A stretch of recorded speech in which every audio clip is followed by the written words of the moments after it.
Well, this is going to be interesting.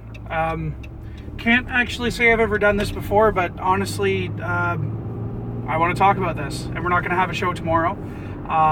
So this is it. It's 1:30 Eastern in the morning.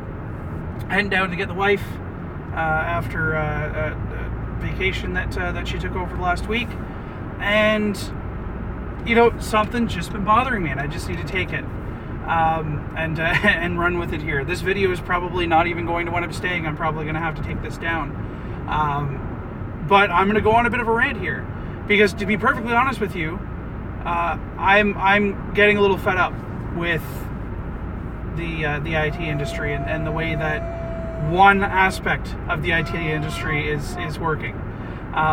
For those of you wondering, that is a baby in the back seat. You're going to wind up hearing him. I'm going to listen to the audio for this later to see if it's worth keeping up.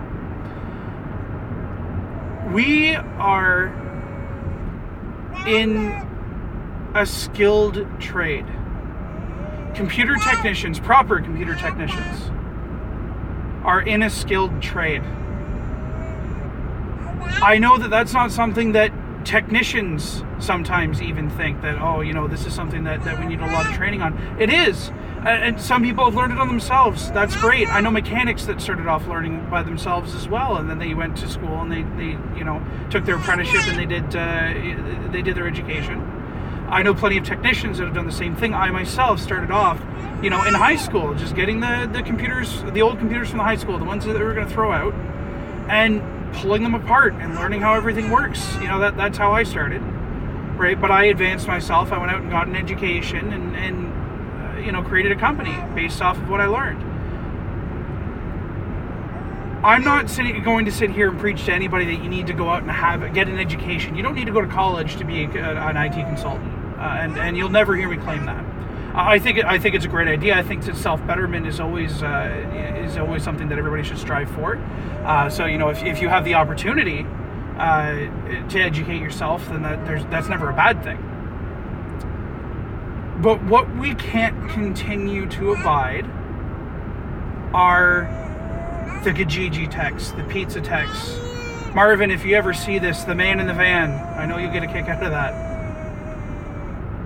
There are too many technicians, and I'm going to put quotes around that, technicians that are out there charging $20, $40 a fix off of Kijiji, off of Craigslist, whatever, off of some online ad, that don't really know what they're doing. Now, I'm not going to sit here and say that everybody that's on Kijiji or everybody that's on Craigslist or anybody that's charging a low rate doesn't know what they're doing. That's not what I'm claiming, but it's a pretty good amount of them, and that does a lot of damage to a lot of people. That does a lot of damage to us. That does a lot of damage to our customers, and that does a lot of damage to the faith in the industry in general. I'm seeing way too often where there are small 1, 2, 3 computer shops that are going out of business because bad timing. They're in the middle of a cash flow problem. It happens to all of us. We all get slow times. And then these Kijiji guys start popping up $20, $40, $60 a pop. And they're trying to focus on residential.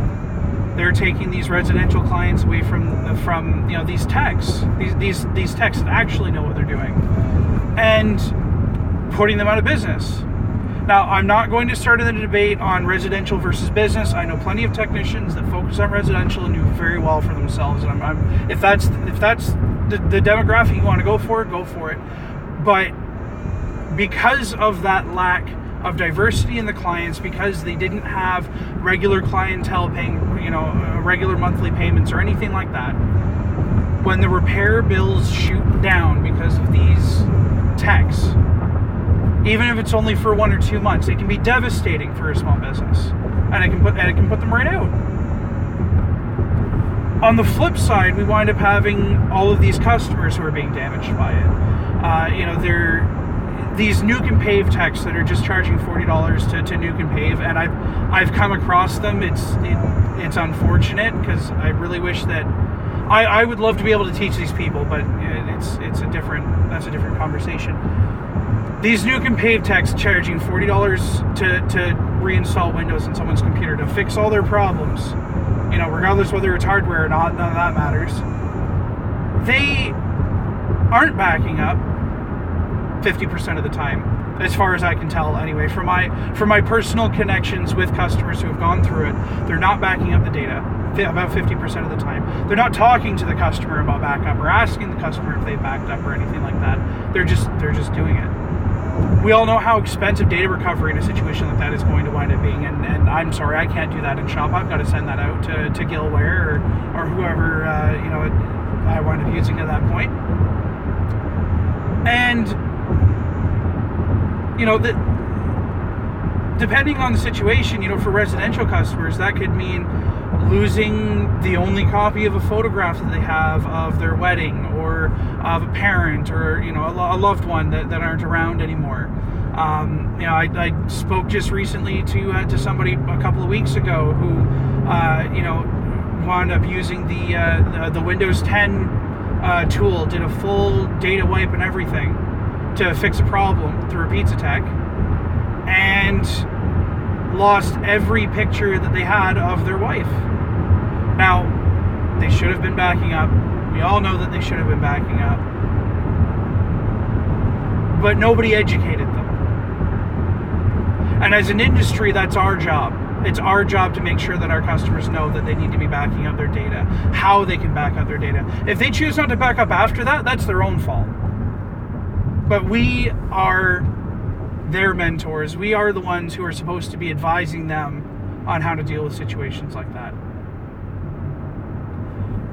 It's also causing a lot of problems with just trusting the IT industry. You know, I mean, when I walk into a business, I don't normally wind up having a problem. I'm charging them $130 an hour to be on site.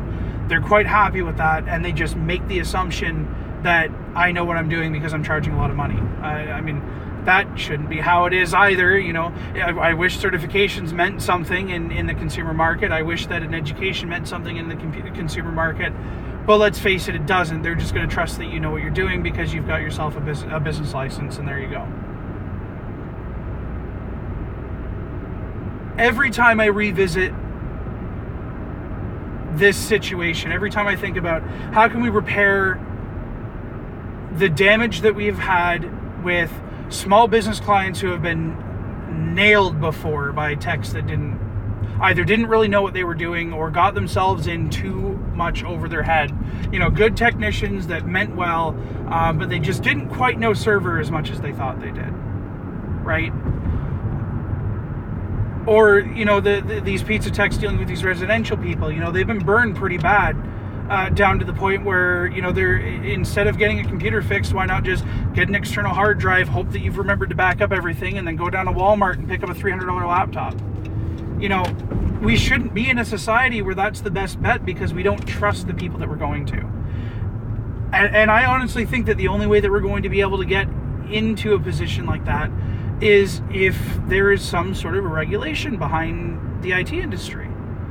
You know, we already have a lot of the systems in place. We already have CompTIA, Microsoft, you know, just to name two of the big ones, who are, you know, providing testing for certifications, which, again, currently it doesn't really make a difference unless you're trying to work in the corporate field and you're trying to get a job. You know, but I mean, existing infrastructures can be leveraged so that we can turn around and say, hey, look, you know, in order to be an IT company, in order to be a computer technician, to actually call yourself a computer technician and to be paid to do that type of work, then you need to have a license to do so. You know, registered massage therapists in the province of Ontario are required to get licensing. I know that that's not the same everywhere, but here it is. It's considered a medical profession. Plumbers, they have to go through an apprenticeship.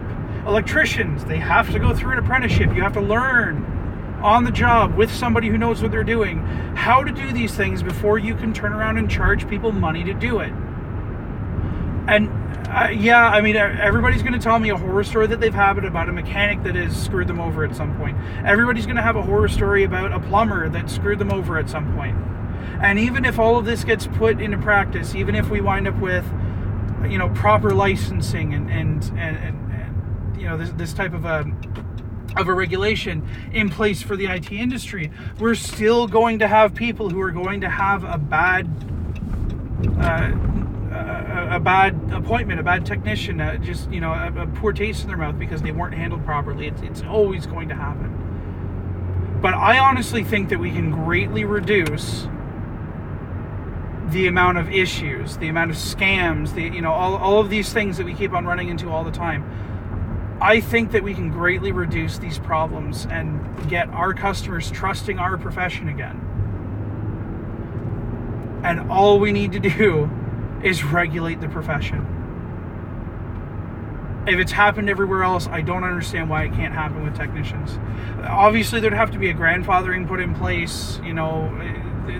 Those are all things that would need to be worked out so that established reputable companies wouldn't wind up losing their companies because they don't have these certifications. So there'd have to be a grandfathering put into place. But and it wouldn't stop people who are currently doing the Kijiji thing because they could claim the same status, but they never last too long. So I'm not too worried about that portion of it. What I am worried about is stopping that growth in that sector of get-rich-quick techs. This growth of people who think that now that the Windows 10 refresh and restore is something that's really easy for anybody to use, that anybody can be a technician. I never expected that this function would lead to more of those types of people, but here we are. We as an industry need to put a stop to it. And the only way that that's going to happen is if there are enough technicians and enough companies that agree with that stance, that agree that we should have everything in place. So press Uconnect phone button and say text message to read it. All right, whatever. Maybe I'll cut that out, maybe I won't.